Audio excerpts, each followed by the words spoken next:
In BlazBlue, Hibiki has this command grab that can only catch airborne opponents. It's incredibly rewarding, but there is a caveat. It's also incredibly high risk. To ever land this command grab, you need to make a hard read. It can't be done on reaction, you need to be sure of the exact moment that the opponent wants to jump. If you're correct, that's amazing, big damage. But if you're wrong, you're in deep trouble. I rarely try to catch people jumping with this command grab, it's too risky for my liking. But in this recent set I played, I didn't hesitate to use it again, and again, and again. And each time, I was right. How? Did I make a good read every single time? Not really. I took these risks because I already knew that my opponent was going to jump. The game told me, and if you've paid super close attention to these clips, you too may have noticed BlazBlue giving away that he wants to jump. Look, I'll even show you again now. Can you see it? If you don't, you will soon. Just let me recap how I got here.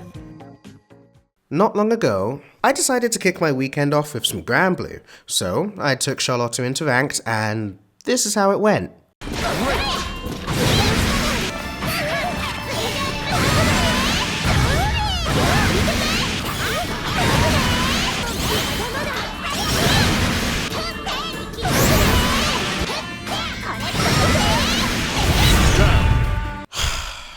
In the end, I won because I've played Persona 4 Arena. I know how to handle an addict that won't stop using their DP, but it was a pretty humbling few sets. There's this weird thing about Granblue where you can play a set with one person and think, yeah, this is Granblue Fantasy Versus. I know this game, I enjoy this game. But 5 minutes later, you play a set with someone else and it feels like you're playing a totally different fighting game. I don't enjoy this, and I think this game kinda sucks now, like Persona 4 Arena. In Granblue, players will show up with drastically different strategies. This particular Ural player took advantage of this game's instant DP. In Granblue, you don't need to use the traditional DP motion, you can just tap the skill button and perform a DP instantly. The drawback is that using the skill button rather than the motion input reduces the damage by 10%. Essentially, everyone has a flash kick without needing to charge. Anyway, this UL player wasn't afraid to DP out of any tiny gap that they could find, and evidently, this worked pretty well for them. Good stuff, I hate you. This is a playstyle that I'm familiar with and should be able to quickly adapt to. I know how to structure my offense in a way that accommodates for instant DPs, but in this instance, I struggled. Maybe it's because literally minutes before this guy, I was matched with a different UL player who barely used her DP at all. Every pressure tool I had used to win that previous set, demon flips, frame traps, and pressure resets, had to be discarded immediately because, hey, this other new UL thinks instant DPs are super cool, so rewire your brain, ditch what worked, and get a new strategy. Instant DPs are incredibly strong. I explained why in a different video, but the important takeaway is this. Trying to pressure someone with an instant DP requires a brand new approach that many players aren't prepared for, and many other players purely do not enjoy. And yet, there are many Granblue players who don't abuse the instant DP.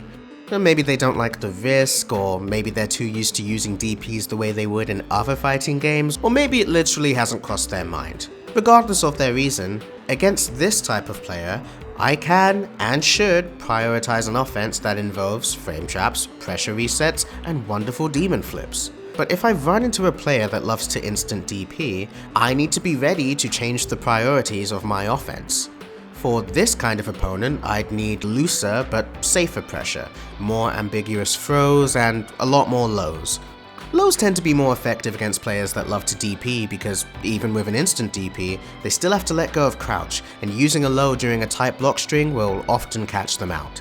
But I already knew this. My actual problem was that I took too long to switch up my offense. What I need is a sign. Something I can search for, something to help me recognize whether I'm fighting a DP freak or just a regular guy. Granblue is the perfect game to look for signs in because Granblue doesn't shut the hell up. I haven't noticed it most of the time, but Granblue is constantly talking to me, telling me useful information. It isn't even subtle. The message that I and probably every Granblue player recognizes the most is combo limit, because of course we do. It's one of Granblue's most unique features, so naturally it'll stand out, but it's also important for remembering where your combo forcibly ends. You wouldn't want to press one too many buttons and lose your chance to end the combo with a super, but combo limit is obvious. What about everything else that Granblue is constantly saying? Things like crush, punish, armor, no escape, parry, good. Let's focus on good. As I said before, you can perform special moves in Granblue with the skill input. However, if you choose to use a motion input to perform the special move, Granblue will tell you, good. And that might be just what I'm looking for. That's my sign. How do I discern an instant DP lover from a player who knows what blocking is? This tiny little message that gives away whether or not a special move was performed traditionally with a motion input or instantly with a skill input. Useful information. I could assume that, when my opponent uses a special move, if I see the good message, that means they're using traditional motion inputs. Therefore, it's less likely they'll be reliant on instant DPs, and I can have more confidence in running the offense that uses frame traps, pressure resets, and demon flips. But, if my opponent uses a special move and I don't see the good message, they're using the skill button, which means they're more likely to be relying on instant DP. Knowing this, I can brace myself to use the kind of offensive structure that plays around an instant DP, the lows and the throws. Good idea, right? I thought it was, but nah. It was one of those ideas that seemed clever until I played more matches and realized it was just too inconsistent to actually use. I guess I could still keep an eye out if I ever noticed that a player isn't doing any motion inputs at all, but too many instant DP lovers are happy to use motion inputs all the time, then switch to using the skill input just when they feel like doing an instant DP. And I can't even blame them. I don't use the traditional DP motion either. Even the players who only ever use DP on Wake Up don't perform it with a traditional motion input. Nobody actually performs DPs with a motion input in Granblue. Literally, at every level, it turns out nobody wants to do the DP motion. Make of that what you will. Anyway, the good message may not have been as fruitful as I'd hoped, but hey, it's fun to be aware of whether people are using motion inputs or the skill button. Besides, the rest of the information Granblue gives to players is quite useful. Punish is a nice and simple one. It can teach you in real time whether something is safe or not. It's good to just know, because I'm not going to open the Dustloop wiki mid-match. It's also good to know when a move won due to crush, an instance where two buttons should clash, but one button had a higher clash level and crushed the other. The crush message can help highlight and explain some niche interactions that are worth exploring. For example, Charlotta doesn't have much range on her normals, while Lucilius has some tremendous range on his. Fuck! It's been tough for me to handle, but since writing this script, I've noticed that Charlotta's crouching medium crushes Lucilius's ridiculously long jab, and I've been quick to incorporate this into the matchup. However, the conclusions we can make from what fighting games tell us don't have to be this specific to Granblue. The absolute most common message that fighting games feed us in words is counter. If you've played a decent amount of fighting games, you'll know the gist of it.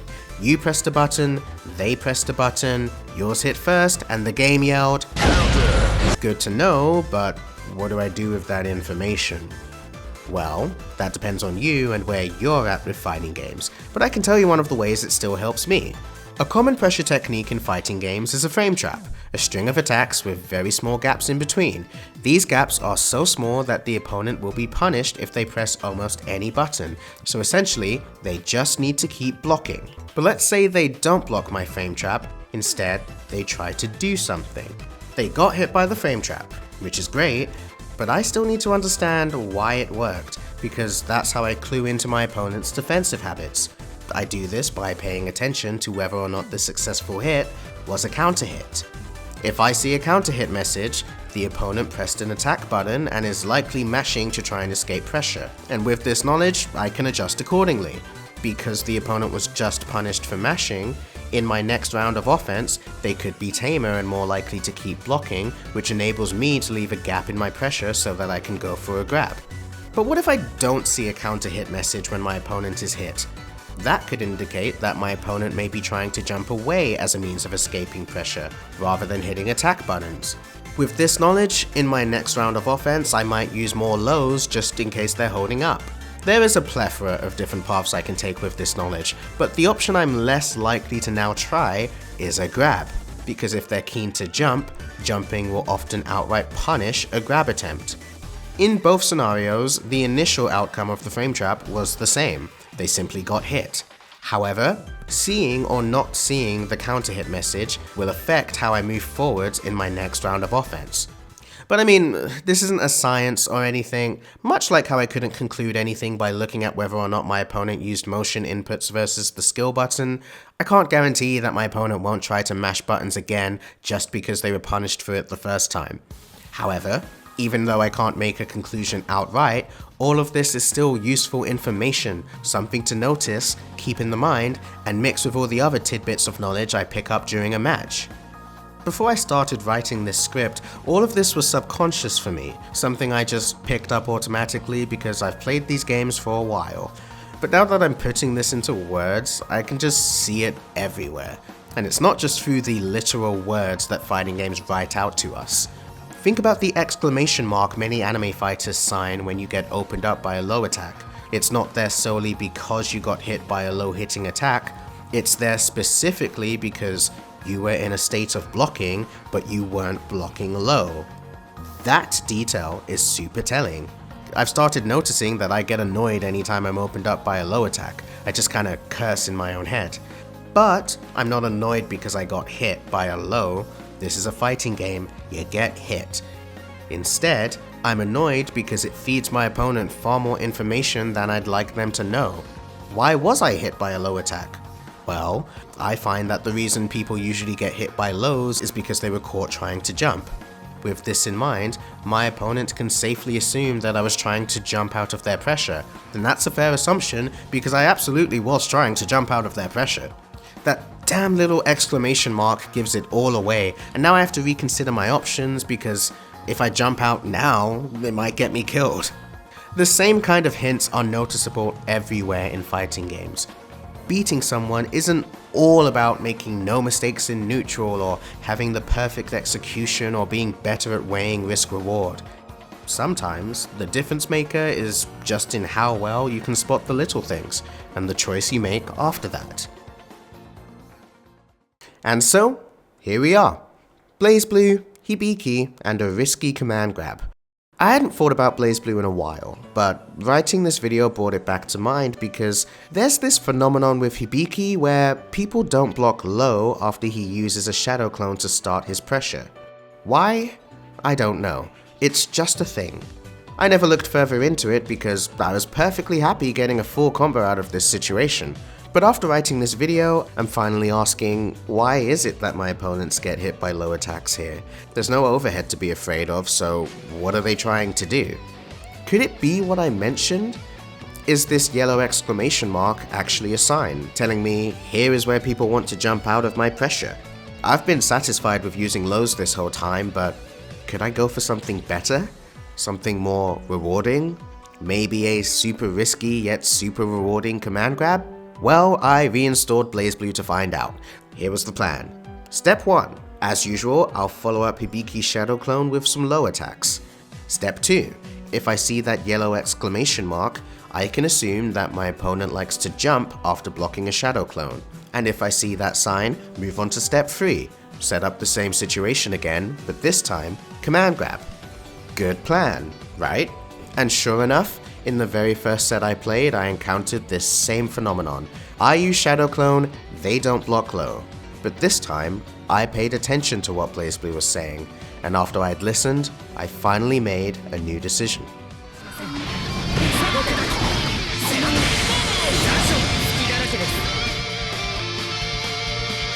スケジュールの変更が必要です。